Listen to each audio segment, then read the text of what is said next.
bonjour à tous. Je suis Sophie Lalanne. Je travaille chez Abui au sein de l'équipe marketing et je suis ravie de représenter Abui aujourd'hui, partenaire de la SFSPO sur ce gros projet, Mycofficine, une expérimentation dans les maladies inflammatoires chroniques qui a été plébiscitée et qui dessine les entretiens pharmaceutiques à venir.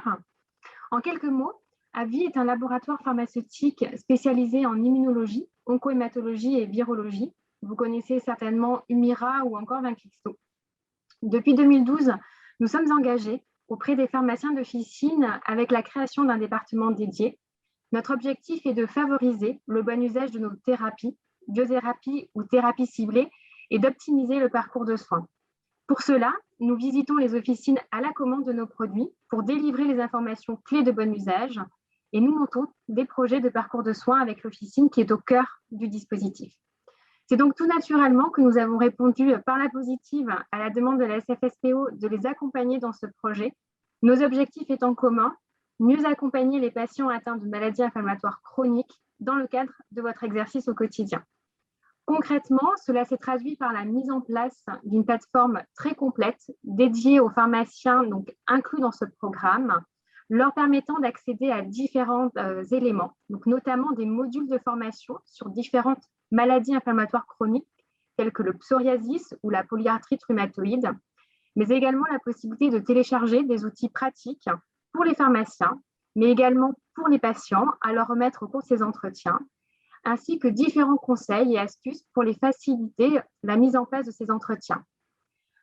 Enfin, des questionnaires en ligne qui leur a permis de les accompagner dans le cadre de ce programme lors de ces différents entretiens et qui nous a permis de recueillir leur retour d'expérience que nous avons le plaisir de partager avec vous. Donc, un beau projet dont Béatrice et l'équipe aujourd'hui va vous présenter les résultats, projet qui est en lien avec l'évolution des nouvelles missions du pharmacien et qui fait sens avec l'engagement d'Abui au quotidien auprès des pharmaciens.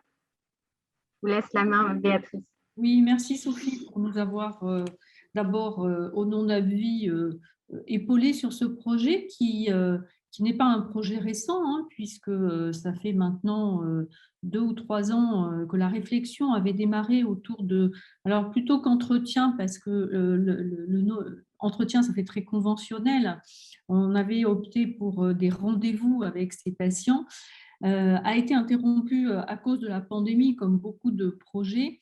Mais malgré tout, ça n'a pas ébranlé finalement la volonté d'un bon nombre de confrères de participer à ce projet qui était assez novateur et intéressant dans l'accompagnement des patients atteints de pathologies chroniques inflammatoires et sous anti-TNF-alpha. Alors, on n'a pas été seul sur ce projet, vous avez été présents pour nous accompagner, mais pas que. On a également eu le soutien de groupements parce que pour nous, c'était quelque chose finalement de naturel de se faire accompagner par des groupements de pharmaciens. Au démarrage du projet, donc, on avait 2 groupements partenaires et aujourd'hui, on a avec nous Anne-Laure, qui représente le groupement Pharmactive, qui a été présent dès le départ, très moteur. Donc Anne-Laure, elle a un cursus de pharmacien, puis ensuite elle a fait un master de marketing et elle est maintenant au sein du groupement Pharmactive, chargée du marketing, c'est-à-dire finalement chargée de tout ce qui est déploiement des services en santé à l'officine. Il ne faudra pas hésiter alors à rectifier si j'ai oublié des choses ou si j'ai fait des erreurs dans la présentation. C'était parfait, Béatrice. Merci. Et puis, bien évidemment, ce projet ne pouvait être réalisé que s'il y avait des participants, donc des confrères. Et je suis ravie d'accueillir Grégoire Bouvet, qui est pharmacien adjoint dans une officine en Côte d'Or. Et vous verrez, il va nous raconter, mais il a été très actif dans son implication dans ce projet. Alors, je vous disais, effectivement, quand on a construit ce projet, on avait besoin d'un soutien de l'industrie pharmaceutique, mais il nous a semblé aussi naturel de nous tourner vers les groupements de pharmaciens pour nous accompagner. Et du coup, on a construit avec eux ce projet-là, et notamment la plateforme que vous avez évoquée, Sophie, un peu complexe, mais on pouvait tout trouver sur cette plateforme. Donc là aussi, on attendra le retour de Grégoire tout à l'heure sur cette plateforme qui proposait aux pharmaciens un certain nombre d'outils à leur disposition pour se former à la pathologie pour laquelle ils allaient devoir répondre aux questions des patients, mais également, comme il y avait des entretiens à réaliser pendant cette enquête, il y avait sur la plateforme également les outils pour pouvoir mener ces entretiens. Donc, on a parlé d'expérimentation, on verra un petit peu dans le détail tout à l'heure, c'est plutôt une enquête et on verra pourquoi, mais avant, je vais passer la parole à Anne-Laure, si vous pouvez nous expliquer finalement pourquoi vous avez accepté d'être partenaire et de participer à ce projet et comment, malgré les perturbations liées à la pandémie, vous avez tout mis en place pour nous accompagner de manière efficace. D'accord. Tout d'abord, bonjour à tous. Donc oui, comme ce qu'il faut savoir, c'est que Pharmactive est investi depuis ses débuts dans une démarche de service santé à l'officine. Ils font partie de l'ADN de Pharmactive, donc notamment avec notre positionnement Pharmactive, le relais santé. Dès l'arrivée des entretiens conventionnés de 2013, nous avons répondu présent en proposant à nos adhérents des espaces de confidentialité, des supports de formation, de communication point de vente et d'entretien avec les patients. Et depuis, on accompagne nos adhérents, que ce soit sur les nouvelles missions, mais plus largement sur les services santé, en leur proposant des dispositifs clés en main, puisqu'en fait, notre volonté, c'est vraiment de valoriser l'expertise officinale et d'asseoir le rôle de professionnel de santé de proximité des pharmaciens.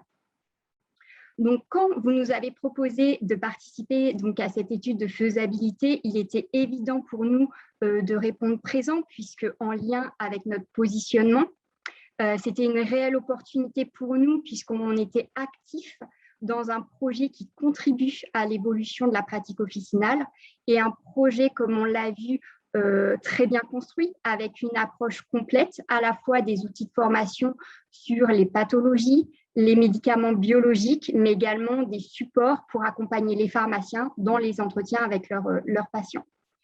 Donc, effectivement, quand on choisit des adhérents, ce qu'il faut faire, c'est choisir le bon profil d'adhérents. Les adhérents qui ont participé à cette étude de faisabilité sont des adhérents qui se sont portés volontaires et des adhérents qui étaient déjà inscrits dans cette démarche d'entretien personnalisé à l'officine. Donc, effectivement, il y a eu la crise Covid. Donc là, pour nous, il a fallu être d'autant plus présent, d'autant plus les soutenir dans un quotidien mouvementé.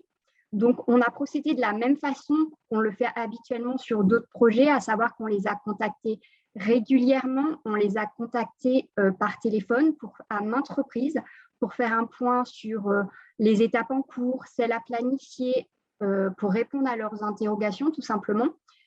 Pour cette partie-là, on a eu le soutien de l'agence B comme Braun. Donc, j'ai envie de dire, effectivement, c'est à la fois un bon ciblage d'adhérents, à la fois un accompagnement soutenu qui ont joué en faveur des résultats de l'étude. Merci Anne-Laure, c'était important d'entendre ça parce que c'est vrai que le tout, on se rend bien compte que la difficulté dans ce genre de projet, c'est effectivement d'abord de pouvoir recruter les pharmaciens, mais une fois qu'on a franchi cette première étape, ça ne veut pas dire que c'est gagné.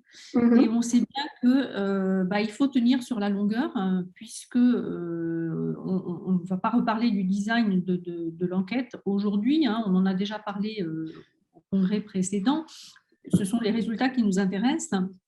Mais ça s'est allé quand même sur minimum 3 mois et on a vu qu'un peu plus à cause de la pandémie. Et on sait bien que plus le temps passe et plus la motivation décroît. On est tous fait pareil. Et puis, on a eu beaucoup de choses à gérer. Mais donc, c'était vraiment important, effectivement, qu'il y ait aussi cette proactivité de la part du groupement pour nous aider et pour accompagner les pharmaciens dans ce projet. Alors, je vais essayer de partager mon écran pour partager avec vous les résultats de cette enquête et faire réagir avec moi Grégoire, puisque il a été au front pendant toute cette expérience. Alors, est-ce que vous voyez mon écran? Je vais essayer de mettre en plein écran. C'est parfait, bien. Parfait, très bien. Alors déjà, d'abord, donc je rappelle, le titre, c'était vraiment une enquête finalement de faisabilité dans les maladies inflammatoires chroniques.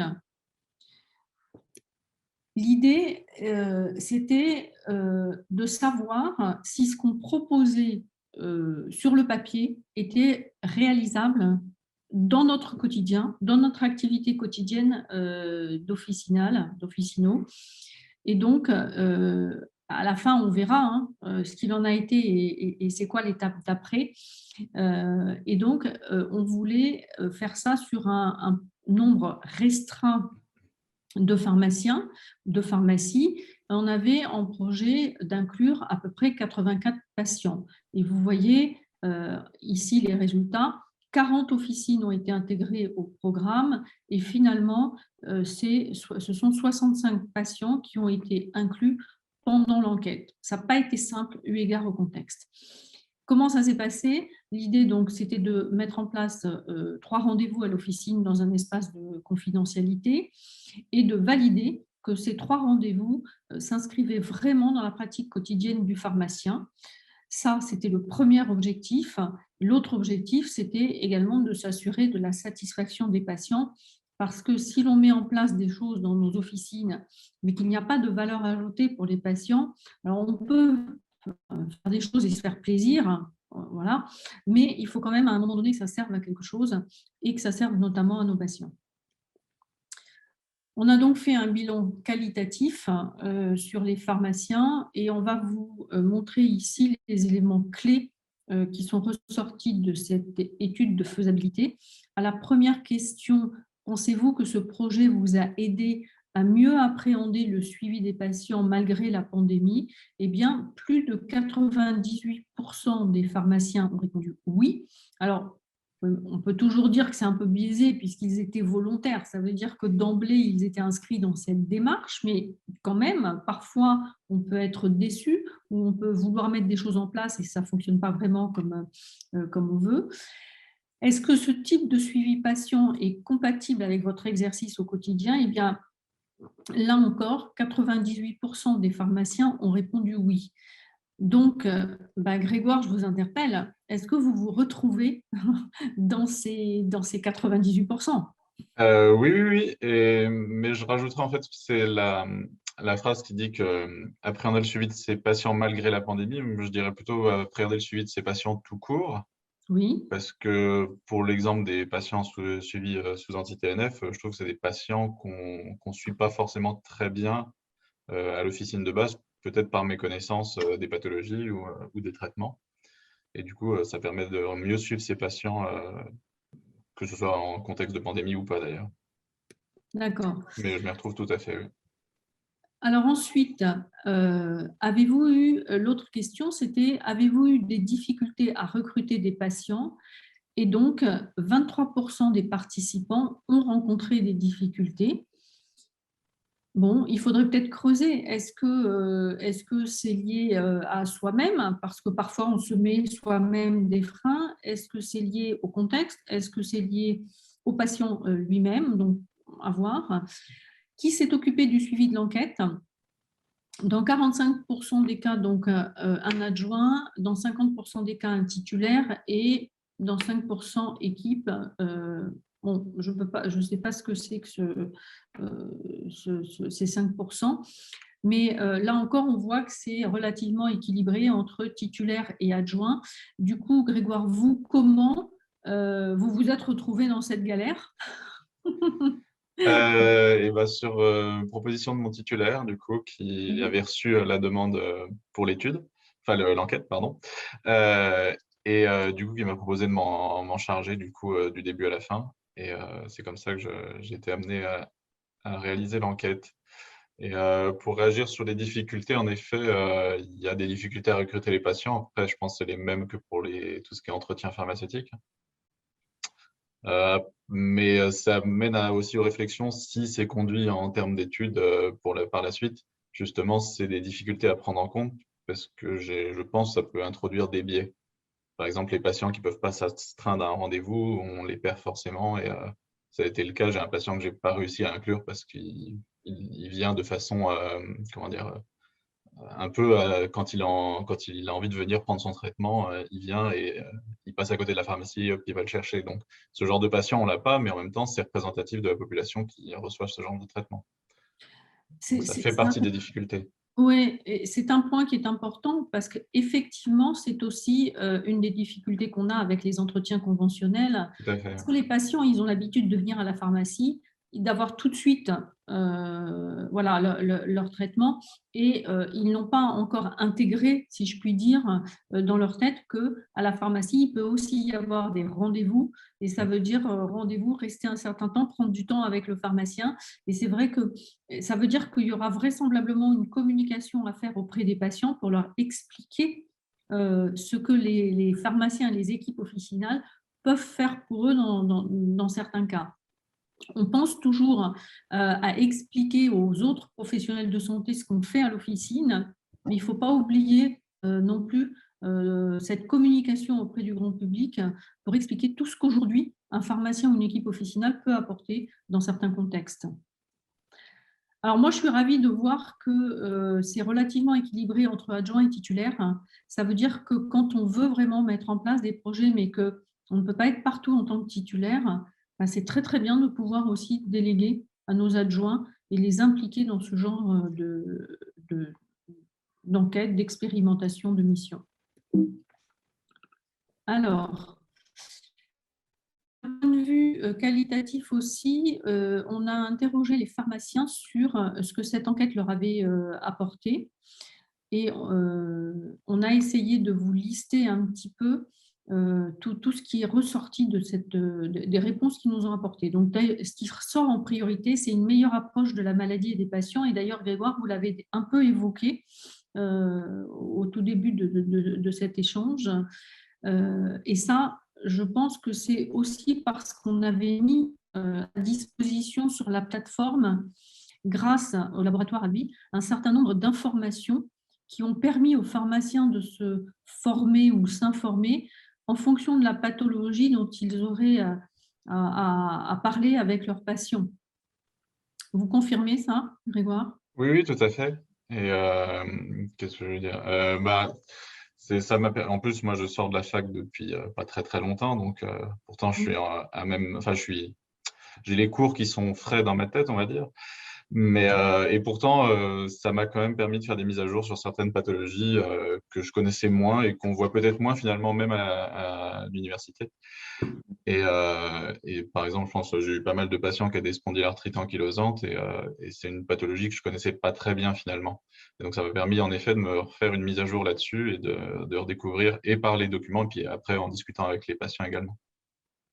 D'accord. Mais oui, je crois que cette discussion avec les patients est importante et c'est surtout effectivement ce qu'ils attendent aussi de nous, c'est qu'on puisse à un moment donné, même si on ne remplace pas le médecin, mais qu'on puisse à minima répondre à un certain nombre de questions concernant leur maladie. Alors, ce que ça a pu apporter d'autre, donc c'est un meilleur suivi des patients, de prendre plus de temps avec eux, apprendre à connaître leur mode de vie, leur donner des conseils personnalisés, tisser des liens avec eux et une relation de confiance. Donc, on voit bien, c'est tout ce relationnel avec les patients. Et on voit bien de toute façon que quand on met en place les nouvelles missions à l'officine, ça change le relationnel avec les patients, donc ça nous conforte là-dedans. Une meilleure connaissance sur les maladies chroniques inflammatoires et leur prise en charge, une proximité avec les patients suivis, un nouveau regard de leur part, je pense qu'effectivement, ça change la relation.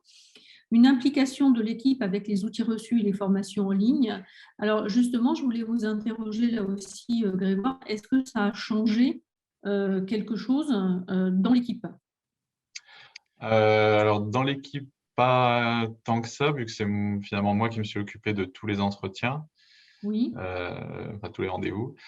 Mais après, oui, il y a pour projet aussi enfin, c'était justement le projet, c'était c'était l'occasion de faire un rappel à l'équipe, de rediscuter de ces pathologies avec l'équipe pour justement voir quels étaient les acquis et justement si ce n'était pas nécessaire de refaire des points sur ces traitements et sur ces pathologies pour justement ensuite au comptoir et pas uniquement lors de rendez-vous pouvoir mieux accueillir et prendre en charge ces patients-là. D'accord. Alors, une meilleure compréhension du quotidien des patients s'injectant des anti-TNF-alpha, je pense qu'effectivement, ça, c'est même sûrement quelque chose qu'on sous-estime, ou en tout cas, on ne prend pas le temps de se poser par rapport à ça, et que cette étude a permis voilà, de vraiment réaliser ce que ça impliquait pour les patients qui s'injectaient ces traitements-là. Améliorer la relation avec les patients, renforcement de la relation de confiance, évidemment. Et puis, possibilité d'évoquer avec le patient ses problèmes de santé et ses traitements de manière approfondie et encadrée. C'est ce qu'on disait, hein, ça dépasse le cadre du simple bon usage du médicament quand on part dans ce genre de rendez-vous avec les patients. Et puis, bah oui, ça a obligé à une mise à jour sur le traitement. C'est exactement ce que vous disiez. Même en sortant de la fac, bah, ça n'a pas fait de mal, finalement, ces rappels. Et puis, comme vous dites, hein, voilà, on ne connaît pas tout. Donc, c'est important de se former sur la pathologie quand on prend en charge des patients comme ça. C'est aussi important. Alors, êtes-vous satisfait de ce parcours en 3 rendez-vous? Soit à 72% oui.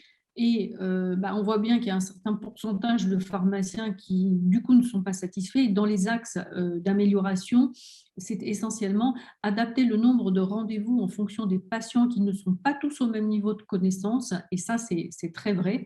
C'est vrai qu'on le voit bien, hein, on a des patients qui maîtrisent complètement aussi bien leur pathologie que leur traitement et qu'on ne peut pas faire effectivement quelque chose de complètement uniformisé. Il faut complètement s'adapter aux patients. Ça aussi, vous l'avez rencontré, Grégoire? Oui, oui. Après, le parcours en 3 rendez-vous était en effet intéressant, mais plus que le nombre de rendez-vous adaptés, moi j'aurais plutôt dit le rythme des rendez-vous qui Oui. n'était pas forcément. Alors, je ne sais pas si du coup les personnes qui écoutent savent comment s'organiser les rendez-vous exactement, mais il y avait un questionnaire en fait de base pour faire un point en fait des connaissances du patient. Puis le deuxième rendez-vous consistait à justement répondre aux différents points qui auraient pu être non maîtrisés ou mal maîtrisés. Et ensuite, on faisait le même questionnaire sur le troisième rendez-vous pour voir un peu l'évolution entre les deux. Et du coup, en fait, moi, ce que je trouve, c'est que oui, Non, non, c'était le allez-y. rythme. Oui, allez-y. Non, non, je vous laisse finir. Allez-y. Et c'était plus le rythme entre, par exemple, les 2 premiers rendez-vous qui n'étaient pas forcément toujours, on n'avait pas nécessité d'avoir un mois entre le questionnaire et l'apport de connaissances du pharmacien. Des fois, quand on a toutes les réponses déjà, on peut faire même les 2 rendez-vous dans un seul rendez-vous. Alors que pour d'autres, qui auront des questions peut-être plus poussées, on a besoin de faire rechercher les informations parce qu'on ne les a pas toujours. Dans ce cas-là, oui, en effet, on peut séparer un peu les rendez-vous. Mais par contre, le rythme de 2 ou 3 rendez-vous, c'était plus ça plutôt que le nombre, en fait. D'accord. Bah, c'est vrai que dans le design de l'enquête, on avait imposé tous les mois. C'est Donc, ça. peut-être qu'effectivement, il faudra revoir si on souhaite aller plus loin et adapter le rythme plutôt que le nombre. Je suis complètement Et, d'accord. et je Mm. rebondis d'ailleurs sur la question précédente aussi, c'est que ça fait partie aussi des difficultés de recrutement des patients, le rythme des Oui, rendez-vous. Et oui, d'autant plus pour des patients qui ont ces traitements-là, qui des fois les prennent tous les mois, des fois les prennent tous les 2 mois, donc ne viennent oui, pas tous les mois à l'officine s'ils n'ont pas d'autres pathologies à côté. Donc c'est oui. toute cette adaptation qui n'est pas forcément évidente, parce qu'on n'est pas sur des patients qui viennent voilà, régulièrement tous les mois, enfin pas toujours tous les mois. Oui, oui, complètement. Alors ensuite, pensez-vous que la plateforme a été d'une grande aide dans la gestion du suivi de vos patients? Donc là, c'est unanime, hein, 100%. Donc ça, je crois que c'est quelque chose qu'il va falloir garder en tête. Alors pourquoi? D'avoir tout dans le même support. C'est vrai que de ne pas avoir à aller chercher sur un certain nombre de sites des informations diverses et variées et de tout centraliser sur une seule plateforme, j'imagine bien que c'était confortable. L'information sur les pathologies disponibles en un clic pour toute l'équipe, hein, ça effectivement aussi. Et anonymisation directement sur la plateforme, là, ça fait référence à la saisie des résultats. Vous confirmez, vous aussi, Grégoire? De toute façon, si vous me dites Oui, non, c'est oui. qu'il y a un couac dans les 100%. Hein. Non, je suis tout à fait d'accord. Et ce que je trouve, ça apporte, enfin, moi, ce que je trouve la plateforme comme ça, c'est en effet tout ce qu'on a dit, hein. Il y a tout sur le même support, que ce soit les informations pour le pharmacien et également, oui, le fait d'entrer toutes les données dessus et d'avoir tout le suivi en fait des patients, enfin, tous les patients que l'on suit sur la même plateforme. Et je pense que c'est la tendance qu'il faut amener aussi dans l'officine de toute manière, ou je ne sais pas si mes confrères seraient d'accord, mais dans l'officine, c'est un peu des fois le temple des petits papiers partout, des classeurs, des machins, et prendre l'habitude d'informatiser un peu tous ces systèmes pour avoir des choses claires et même un espace de travail clair, parce que quand on supprime tous ces papiers qui traînent, et d'avoir un seul support, c'est tout à fait pratique. Enfin, moi, je suis tout à fait dans cette démarche et dans notre pharmacie également. Alors, c'est vrai que souvent, ce qu'on entend de la part des équipes officinales ou des pharmaciens quand on leur propose des outils comme ça, c'est dommage que ce ne soit pas intégré au logiciel de l'officine. Oui, c'est vrai, bon, sauf que c'est comme ça. Et moi, j'ai envie de leur répondre, de dire, il y a quelque chose qu'on utilise beaucoup au comptoir, un site. Hein. Quand on va chercher des informations sur les médicaments et les femmes enceintes, eh bien, on va sur un site qui s'appelle le CRAT, qui est le site officiel. Ça ne nous pose aucun problème. Et c'est quelque chose qui n'est pas intégré dans le logiciel métier. Or, aujourd'hui, on va dire, allez, si ce n'est pas 100% des pharmaciens, en tout cas, c'est pas loin, utilisent ce site. Donc, quand on veut faire la démarche, ça prend, on le met en favori, ça prend 2 minutes, on fait la démarche parce que ça a un intérêt pour nous, ça a une valeur ajoutée. Donc, aujourd'hui, ce n'est pas intégré dans nos logiciels métiers, mais il faut arrêter de penser que c'est un élément, c'est un frein, en fait. Ah oui, non, mais ça, je suis d'accord. À partir du moment où c'est informatisé, c'est plus un problème parce que, comme vous dites, il suffit de le mettre en favori. C'est ce qu'on fait avec le CRAT, avec Medispar, et d'autres sites encore de référence quand on a besoin d'informations plus poussées. Et c'est pas très compliqué. C'est plus finalement de sortir de ce support papier qui est des fois finalement plus un frein d'aller chercher des papiers dans le back-office. On ne sait plus où ça a été rangé. Et ça, c'est plutôt bien d'avoir des choses sur des supports informatisés. Alors, 4 pharmacies sur 5 ont été satisfaites de l'enquête. Les pharmaciens de l'équipe titulaires ou adjoints ont suivi à 95% les patients inclus. 72% donc des pharmaciens étaient d'accord avec le rythme de 3 rendez-vous. Et enfin, 100% des pharmaciens ont apprécié et trouvé l'utilisation de la plateforme indispensable à ce suivi. Et 82% d'entre eux ont apprécié la formation et la prise en main. Donc ça, c'était le bilan de tout ce qu'on vient de voir. Je crois qu'on peut être satisfait finalement de ces résultats. Et le point sur lequel il faudra effectivement réfléchir pour aller plus loin, c'est ce que vous disiez, c'est le rythme des 3 rendez-vous. Mais globalement, un bilan positif. Donc, vous seriez prêt à repartir, Grégoire? Oui, c'est un bilan plutôt positif. Après, voilà, c'est des petits détails à régler si par exemple on veut extrapoler ça sous forme d'études réelles. Dans ce cas-là, oui, il faudrait peut-être des choses plus cadrées, plus claires sur certains points, mais c'est du détail technique, quoi. C'est pas... Mais l'étude globalement est positive. Ouais. D'accord.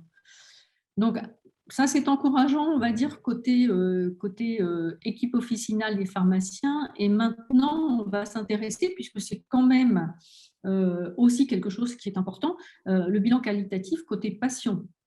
Donc là aussi, on avait un questionnaire et je vais aussi vous faire réagir, Grégoire, par rapport aux réponses. Donc la première question, quelles sont pour vous les informations apportées lors de ces entretiens qui sont les plus importantes ou pertinentes? Et du coup, ils pouvaient répondre, donner une note de 1 à 4, 1 étant très important. Et quelles sont les informations qui vous ont été le plus utiles? Donc, concernant la conservation et le transport du traitement, à 46,6%, l'information apportée a été très importante et importante. Donc, est-ce que vous avez eu des retours justement de ces patients-là que vous avez vus? On les a en direct, en fait, quand on fait les rendez-vous, hein, c'est ça, plutôt à ce moment-là. Et puis, en fait, c'est plutôt par rapport aux questions et aux points non maîtrisés qu'on voit l'intérêt finalement de l'entretien. Et ça dépend énormément des patients, parce qu'il y en a qui, en effet, maîtrisent très bien leur traitement et d'autres qui vont pas maîtriser des choses basiques comme justement le transport du traitement thermosensible. Bien sûr. Alors, autre conseil qui était important pour les patients à 40%, ce sont les conseils pour l'injection, ainsi que, si on va en dessous, les informations sur les étapes d'injection du traitement. Donc, on voit bien, là, on est sur le bon usage du médicament, qu'il y a encore un nombre non négligeable de patients pour qui ces conseils-là sont importants. Et ça, c'est quand même, j'ai envie de dire, le b.a.-ba de notre métier. Ce sont des choses, de toute façon, incontournables à faire. Alors, par contre, là où en termes de satisfaction, on fait un bond, puisque à 63,3%, ils ont jugé très important ou important les informations qu'on a pu leur apporter sur la gestion des déchets liés au traitement. Oui. Je suis d'accord aussi, hein, je trouve que ça fait partie des choses basiques et, comme vous dites, qui finalement sont le b.a.-ba, et on se rend compte que c'est pas du tout maîtrisé par certains patients. Ben oui. Et la gestion des déchets, mais pour les anti-TNF et même au quotidien, hein, on se rend compte dès qu'on délivre des héparines, des choses comme ça, on se rend compte que les gens pensaient le mettre à la poubelle ou voilà, n'ont aucune notion à ce niveau-là. Et même des fois dans le corps médical ou corps infirmier. Oui, il y a encore des trous dans la raquette à ce niveau-là, également. puisque l'information, l'intérêt de l'information était très important. Donc, il faut vraiment que là aussi, ça devienne un réflexe chez nous, ou que les patients n'hésitent pas à nous solliciter. En fait, c'est aussi par le biais des patients qu'on arrivera à monter en compétence. Hein. Moi, je n'ai pas peur de le dire. Hein. Ce sont aussi les sollicitations des patients ou les exigences des patients qui nous font grandir. Oui, tout à fait. Alors, ensuite, sur la question information sur la gestion au quotidien de son traitement, notamment lorsque les patients voyagent ou se déplacent. Là aussi, ils ont été à 53,3% à juger que les informations apportées par le pharmacien étaient donc importantes ou très importantes. Et ce qui va avec, parce qu'en changeant de contexte, on peut aussi être confronté à des situations particulières, comme le risque infectieux, la fièvre, les vaccins. Et bien là encore, c'est mieux, c'est-à-dire qu'à 60%, ils ont jugé que les informations données par le pharmacien étaient très importantes ou importantes. Est-ce que ça, c'est quelque chose que vous faisiez automatiquement, Grégoire, ou c'est vraiment le fait d'avoir participé à cette enquête qui a aussi modifié vos pratiques, et notamment sur ce point-là? Oui, ça a un peu modifié mes pratiques, parce que c'est vrai que c'est un peu comme les points précédents, hein. On se rend compte qu'il y a des choses qui ne sont pas maîtrisées, qu'on pensait évidentes. Et puis aussi, il y a des fois des patients qui, au comptoir, sont plutôt, oui, dans comme on disait, la délivrance un peu rapide de leur traitement, et du coup éludent un peu les questions et pensent savoir, en fait, pensent connaître un peu tous les points sur leur traitement. Et on s'aperçoit que, d'une part, des fois, le travail n'a pas été fait aussi au niveau médical, particulier, parce que même au niveau des spécialistes, hein. Et on se rend compte que des fois, des questions basiques, j'ai eu pas mal de rappels à faire sur tout ce qui était vaccin, entre autres, Oui. et même le risque infectieux, hein. Donc, c'est des choses qui sont pas forcément maîtrisées. Et du coup, maintenant, oui, j'y pense plus au comptoir quand on délivre ce genre de traitement, à vérifier que tout ce genre de points sont acquis. Alors, évidemment, pas aussi longuement que lors d'un entretien. Mais on voit bien, c'est vrai qu'il y a aussi beaucoup d'informations à donner. Pour le patient, ce n'est pas simple non plus d'avoir à absorber toutes ces informations. Et donc, peut-être, ce qu'on peut aussi ressortir de ça, c'est que le pharmacien puisse se faire, en tout cas pour la personne qui dispense, une checklist avec des points importants à ne pas oublier. En tout cas, même si on peut pas, ou on n'a pas le temps de tout dire au moment, il faut quand même prévenir le patient qu'en cas de situation particulière, il peut nous solliciter et qu'on aura des réponses à lui apporter.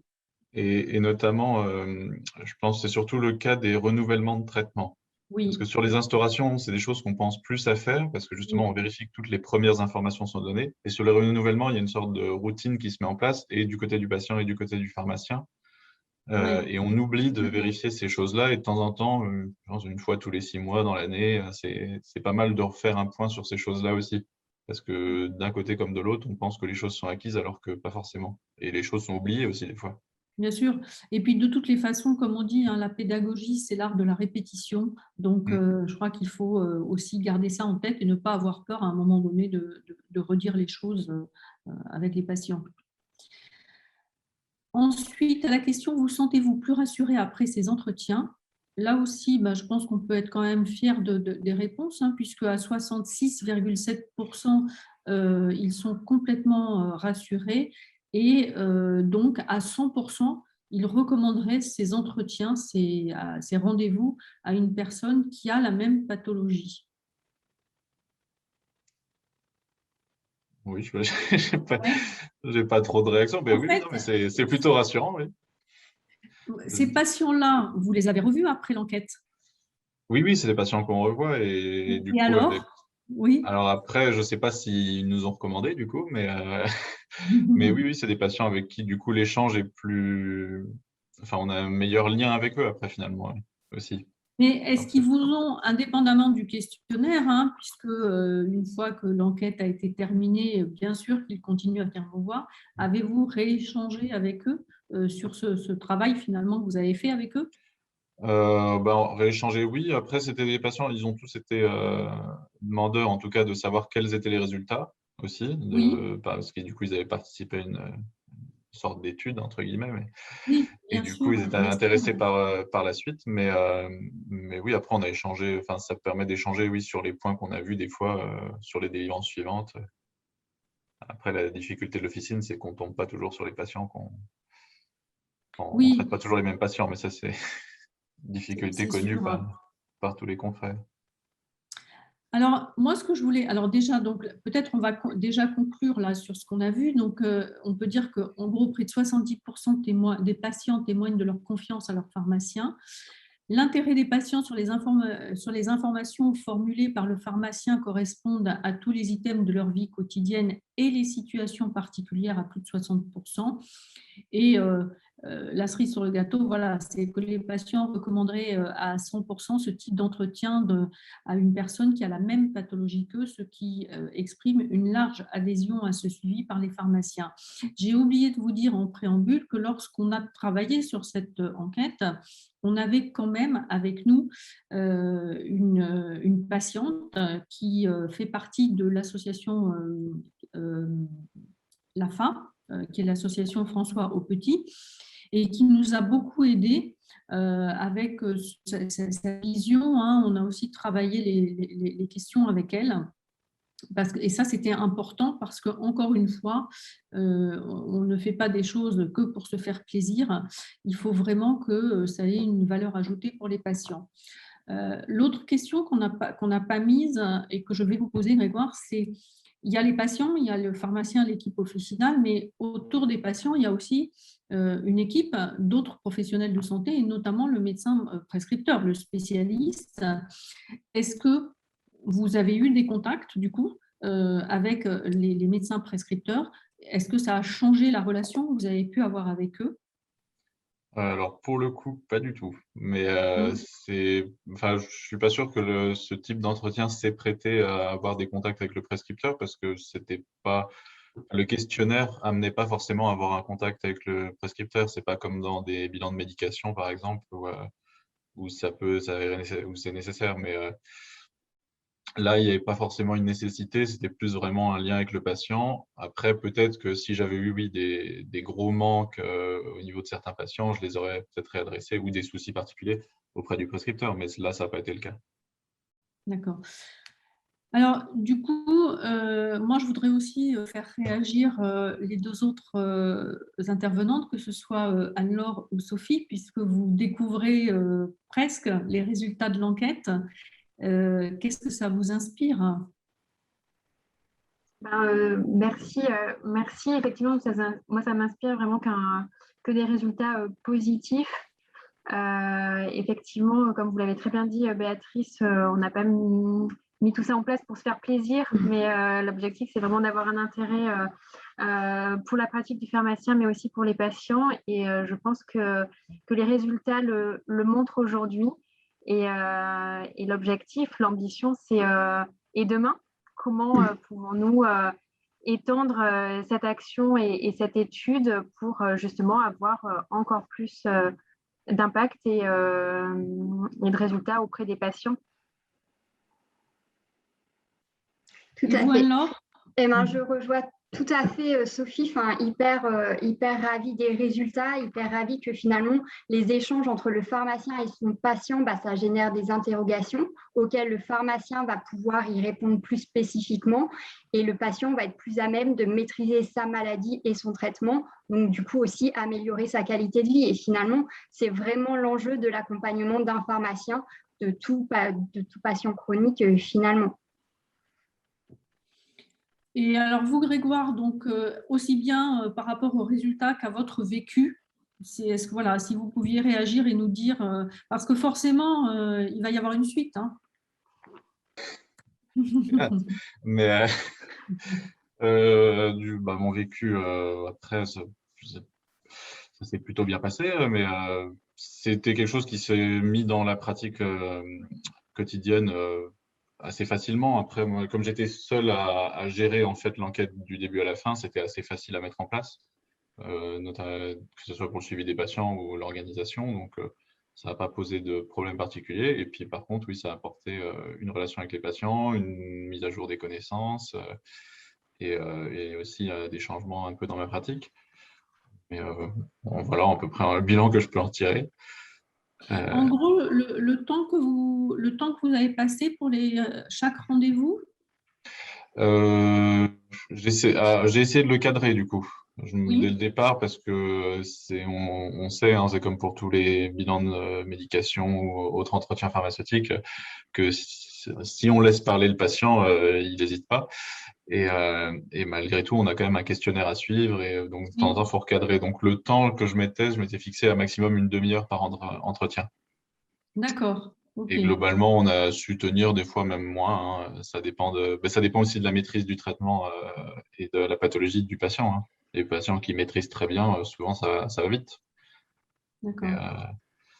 Alors oui, pour préciser quand même, parce que c'est quelque chose qui est important, parce que là, je vous ai dit qu'on n'était pas du tout sur du conventionnel, et donc je vais vous confirmer qu'on n'est pas sur du conventionnel, puisque on avait réussi, enfin on avait fait le choix pour cette enquête de rémunérer les pharmaciens qui participaient, et lorsque le pharmacien faisait les 3 entretiens, il était rémunéré 100 €, ce qui n'est pas neutre, voilà, et ce qui n'est pas du tout conventionnel. Mais c'était un choix parce qu'on sait bien qu'il y a, voilà, il y a un investissement. Après, il y a des pharmaciens qui n'ont pas été au bout des 3 rendez-vous parce qu'il y a eu des perdus de vue pour des raisons diverses et variées. Mais en fait, il y avait une rémunération dégressive en fonction du nombre de rendez-vous réalisés. Et ça, c'est quelque chose qui est important parce que voilà, il faut aussi saluer l'investissement des pharmaciens ou des équipes quand on met en place ce genre d'enquête, c'est sûr. Donc peut-être, oui. Oui, bah, du coup, je pense que la question que vous m'avez posée, ça réagit à une des questions que je vois dans le fil de discussion, qui était justement l'envers du décor, combien de temps ça requiert. Du coup, je crois que j'ai répondu. Après, justement, contrairement au bilan de médication, ça ne demande pas un travail non plus, même si on parle de mise à jour des connaissances, énorme. Hein. C'est pas comme les bilans de médication où je trouve que c'est plutôt chronophage, justement, même si c'est très intéressant. Mais par contre, il y avait une question sur les freins, justement, je crois que j'ai vu. Oui. Et c'est toujours aussi, on en parlait, hein, le frein financier, parce que ça fait quand même 1h30 du coup par patient d'entretien. Et du coup, c'est 1h30 où on prend sur un temps d'un pharmacien. Donc forcément, il y a une notion financière à prendre en compte aussi, c'est sûr. Du coup, est-ce qu'on pourrait imaginer, ou pas du tout, ça dépend, enfin voilà, proposer ces entretiens directement au comptoir? Enfin, ces rendez-vous directement au comptoir, entre guillemets. Ce serait possible. Après, peut-être qu'on n'aurait pas le même lien avec le patient. Le cadre des espaces de confidentialité fait que du coup, peut-être les patients se livrent un peu plus, alors des fois même trop, mais, mais du coup, oui, c'est pas le même type de relation et du coup de questions. Au comptoir, il y a tout un travail qui peut être fait sur tous les points qu'on a abordés, tous les manquements, justement. Là, ça fait partie de notre travail et peut-être à revoir, justement. Mais par contre, oui, sur l'aspect plus entretien et autres qui dépasse le questionnaire, un peu le lien avec le patient, c'est pas le même au comptoir qu'avec un entretien dans un espace de confidentialité. Bien sûr. Alors, il y a une question sur la coordination avec les autres prescripteurs. On l'a un petit peu abordé. Alors, juste pour rappel, hein, c'était une enquête de faisabilité. Vraiment, notre objectif principal, hein, c'était de savoir si ce qu'on a proposé était compatible avec l'exercice officinal. Donc, c'est vrai qu'on n'a pas forcément pensé à introduire cette notion de coordination avec les autres professionnels de santé. Ce sera vraisemblablement dans la prochaine étape. En même temps, je pense que, enfin, vous l'avez évoqué, Grégoire, si vous aviez détecté un gros problème, bah, naturellement, vous faisiez le lien avec le prescripteur. Oui, oui. Bah, après, ça, c'est le travail, on va dire, du pharmacien normal, quoi. Bien sûr. Standard. Alors après, on peut peut-être, enfin, on va sûrement, pour aller plus loin, pousser, c'est-à-dire que ce n'est pas non plus inintéressant, quand on fait ce genre de rendez-vous, de faire une petite synthèse au dernier rendez-vous et de l'envoyer au médecin traitant du patient ou au médecin prescripteur avec l'accord du patient, bien évidemment.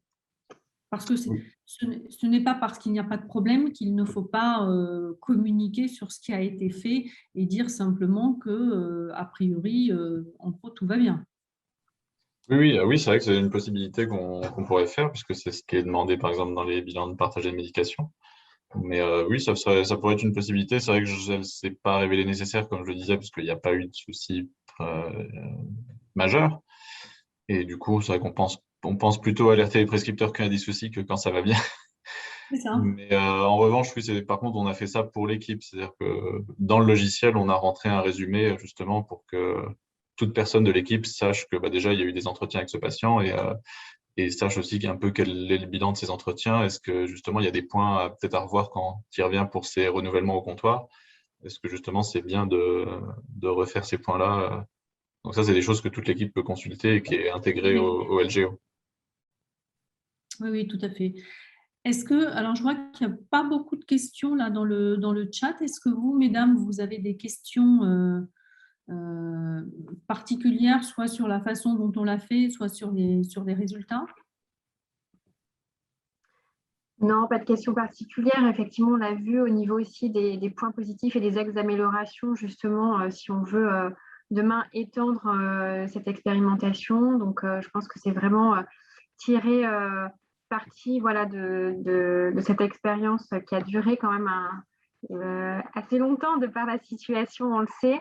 Voilà, pour en tirer le positif, le meilleur et être plus efficient justement sur les étapes suivantes. Donc, Anne-Laure? Oui, bah, tout à fait. Effectivement, cette première phase d'étude de faisabilité, comme vous le disiez, Béatrice, l'idée, c'était déjà de voir comment elle fonctionnait en officine. Il y a eu un premier état des lieux et du coup, bah, pour la suite, c'est d'améliorer justement ce qui en est ressorti, ce qui a bien marché, ce qui a moins bien marché pour continuer et voir plus grand. Est-ce que il y a un sujet, effectivement, il y a une question là qui effectivement est un point qu'on n'a pas abordé. Est-ce que vous avez l'impression, Grégoire, qu'il y a eu un impact sur l'observance au traitement ou pas du tout? Pas Vous n'avez pas eu le temps de forcément. le mesurer? Alors, je l'ai peut-être pas, oui, je l'ai pas mesuré particulièrement, mais ça revient à ce que je disais sur les biais de sélection des patients. Oui, C'est-à-dire qu'en fait, les patients qu'on a eus en entretien, alors globalement, oui, je crois que j'avais 7 personnes que j'avais ciblées et j'ai réussi à en inclure 6. oui, Sauf que, comme je disais, le septième n'était pas un patient, enfin, pas forcément pas observant, mais pas régulier dans ses venues Et donc, c'est des patients qu'on n'arrive pas forcément à inclure dans ce genre d'enquête. Mais du coup, on inclut forcément plus de patients observants. Enfin, moi, c'est le ressenti que j'ai eu, Oui. parce que c'est plus facile du coup. Et les patients non observants, justement, on abandonne un peu au bout d'un moment quand les personnes ne répondent pas, ne donnent pas suite, forcément. Donc, il y a aussi ce biais de sélection qui fait que c'est difficile de mesurer les résultats sur l'observance. Oui, bien sûr. Et après, voilà. Oui, après, en termes d'études, il y aurait peut-être aussi d'autres résultats, peut-être à mesurer sur je sais pas, les consultations pour des problèmes, les hospitalisations aussi, qu'il faudrait peut-être mesurer si est-ce que chez ces patients-là, avant, il y a eu, par rapport au nombre d'hospitalisations ou de consultations médicales pour différents problèmes liés à ces traitements, est-ce qu'il y en a eu plus ou moins après ce type d'intervention? Je ne sais pas, ça peut être une idée. Alors, effectivement, on parle beaucoup de voilà, qu'est-ce qu'on fait après, derrière. Bon, c'est vrai que ce qu'on aimerait, c'est que ça interpelle les pouvoirs publics, hein, et d'ailleurs, nous, on est en lien avec la CNAM sur tous ces sujets-là. Donc, on va leur présenter, puisqu'on voulait présenter en avant-première les résultats de cette enquête à Spot. Mais on aimerait que ça ouvre finalement sur des entretiens, ça c'est sûr. Et je crois que quand on a commencé cette enquête, on voulait vraiment montrer le rôle majeur d'accompagnement du pharmacien. Je pense qu'avec la pandémie, ça a permis de rebattre un peu les cartes et que de toutes les façons, aujourd'hui, il n'y a plus à convaincre les patients, ni les autres professionnels de santé, ils en sont convaincus. Donc la prochaine étape serait maintenant de réaliser une vraie étude en vie réelle, avec les contraintes, parce que quand on fait une étude avec des patients en vie réelle, il faut que ce soit designé.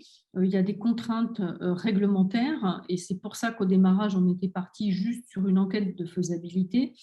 Et puis, vous savez aussi que les pharmaciens d'officine n'ont pas l'habitude de réaliser des études en vie réelle, alors qu'on voit passer un certain nombre de patients et que je pense qu'il y a une richesse d'informations qu'on sous-utilise aujourd'hui.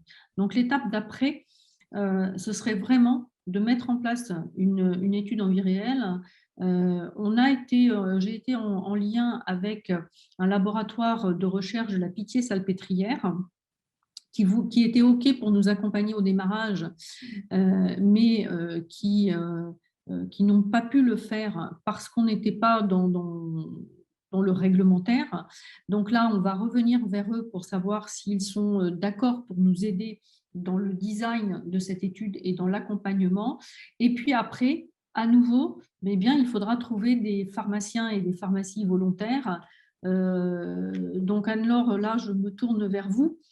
Et du coup, ben voilà, est-ce que vous repartez pour une aventure avec nous si on arrive à monter cette étude? Et je pose la même question avec AbbVie. Et là, il faudra voir à Sophie d'AbbVie, il faudra voir comment c'est possible. Là aussi, eu égard aux contraintes liées à finalement la participation de l'industrie pharma dans ce genre de projet. Oui, tout à fait. Allez-y, Sophie. Non, pardon, Anne-Laure, non, mais tout à fait, Béatrice, bien sûr, il faudra voir d'un point de vue réglementaire. Mais voilà, je peux me permettre au nom d'Avid, enfin, voilà, pour moi, ça a effectivement un grand oui, parce que, voilà, comme on le disait en introduction, nos objectifs, ils sont communs. On le voit, ce projet a montré vraiment des résultats positifs. Donc, clairement, notre ambition est d'aller au-delà et de vous accompagner encore plus en tant que pharmacien d'officine, justement sur la mise en place et étendre ces entretiens aux maladies inflammatoires chroniques. Donc, avec grand plaisir.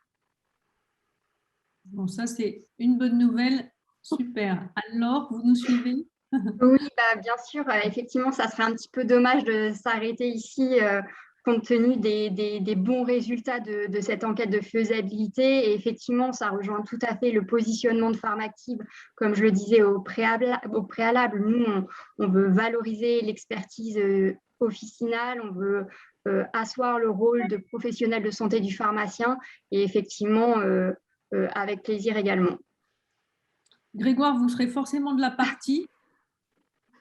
n'avez pas le choix, Grégoire. Ah bah, avec plaisir. Vous serez inclus de toute façon dans le comité de réflexion et forcément, si vous voulez, et j'insiste là-dessus parce que c'est aussi nous ce qu'on fait à la SFSPO, forcément, il y aura avec nous les associations de patients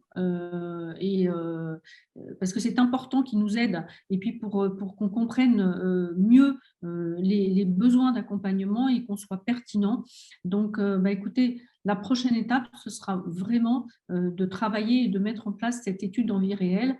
En plus, vous n'êtes pas aujourd'hui sans savoir que les médicaments qui sont concernés, ce sont des médicaments biologiques, qu'aujourd'hui, il y a un véritable enjeu biologique, biosimilaire, et que tout ça est en discussion. Donc, vous voyez, on était un peu précurseurs à la SFSPO finalement sur cette thématique, et que ce sont des thématiques qui vont être abordées dans les jours à venir au niveau du congrès et qui seront aussi tout à fait intéressantes et qui peut-être d'ailleurs vont orienter la façon dont on va monter cette étude selon ce qui va se dessiner ou se décider dans un avenir plus ou moins proche.